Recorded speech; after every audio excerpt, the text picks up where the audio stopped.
इसके पहले हम लोगों ने वैन डर वाल इक्वेशन के बारे में पढ़ा और जाना कि वैन डर वाल इक्वेशन क्या है और उसके लिमिटिंग फैक्टर को भी जाना।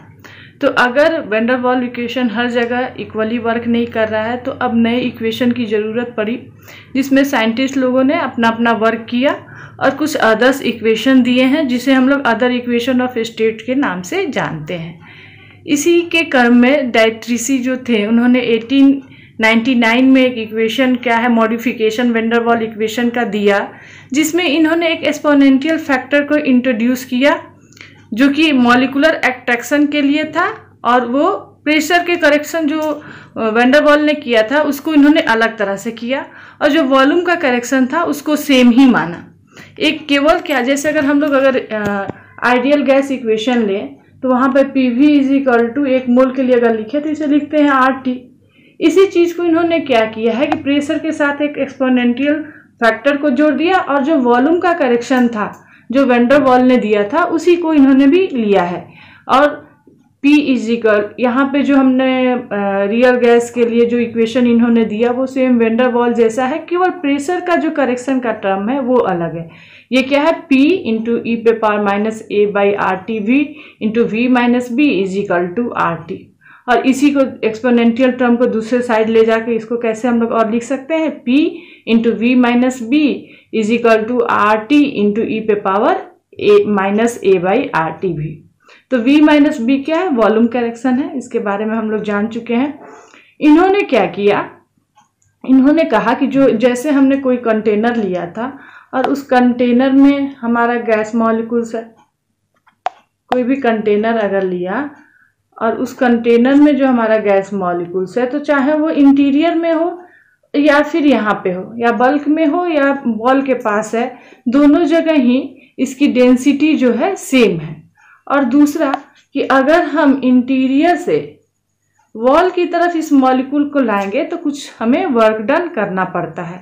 और तीसरा कि पोटेंशियल एनर्जी जो होगा, ये दोनों मॉलिक्यूल जो बल्क में है और जो वॉल के पास है, उसमें जो वॉल के पास जो मॉलिक्यूल होंगे उनका जो पोटेंशियल एनर्जी होगा उसका वो जो है ज़्यादा होगा बल्क वाले मॉलिक्यूल से। इन तीनों को कंसीडर करके इन्होंने ये इक्वेशन दिया है जिसे हम लोग डायट्रीसी इक्वेशन के नाम से जान रहे हैं। यहाँ पे A और B जो है वो सेम है जो वैन डर वाल इक्वेशन में था।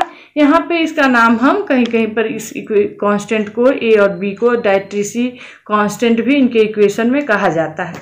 और ये इक्वेशन जो है मॉडरेट प्रेशर पे जैसे वैन डर वाल इक्वेशन जो है रिजल्ट देता है वैसा ही देता है, लेकिन अगर हाई प्रेशर पे हम लोग इसका जो रिजल्ट आता है वो वैन डर वाल इक्वेशन से ज़्यादा सेटिस्फैक्ट्री रहता है, और इसी के लिए इसका यूज किया जाता है। जैसे हम लोग वैन डर वाल इक्वेशन को जब प्रैक्टिकली यूज कर रहे थे तो थ्योरेटिकल और प्रैक्टिकल रिजल्ट में अंतर था, वैसे ही जब इस इक्वेशन को डायट्रीसी इक्वेशन को हम लोग यूज करते हैं तो हाई प्रेशर पे भी इसका जो रिजल्ट होता है वैन डर वाल इक्वेशन की अपेक्षा में ज़्यादा सेटिस्फैक्ट्री होता है।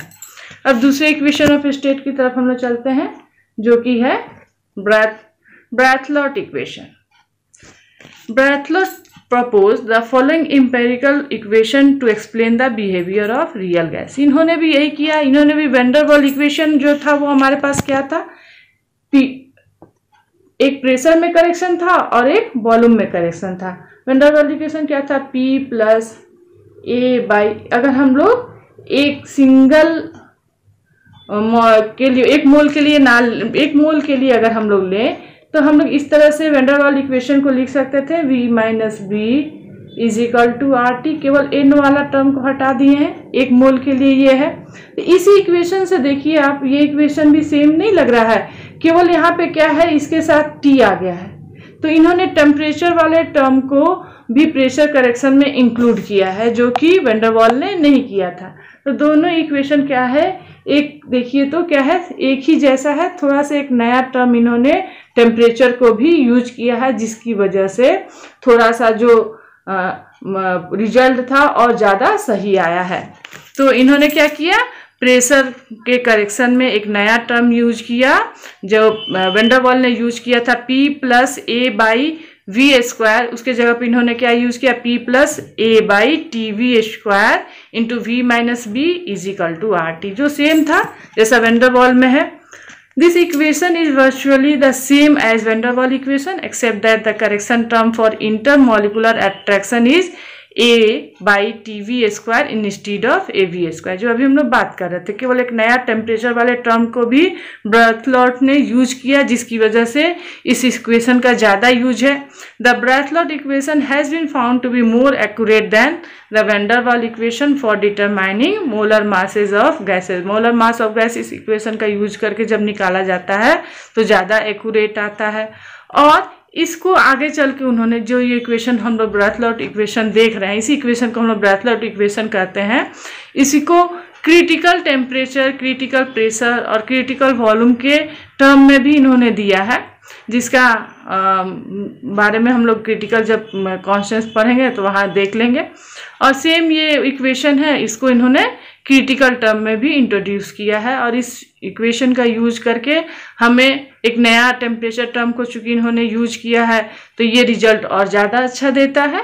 तो अब सारे जो जितने भी वैन डर वाल के बाद इक्वेशन आए कुछ कुछ करेक्शन के साथ आया, लेकिन कोई भी 100% सेटिस्फैक्ट्री नहीं रहा है। आगे हम दूसरे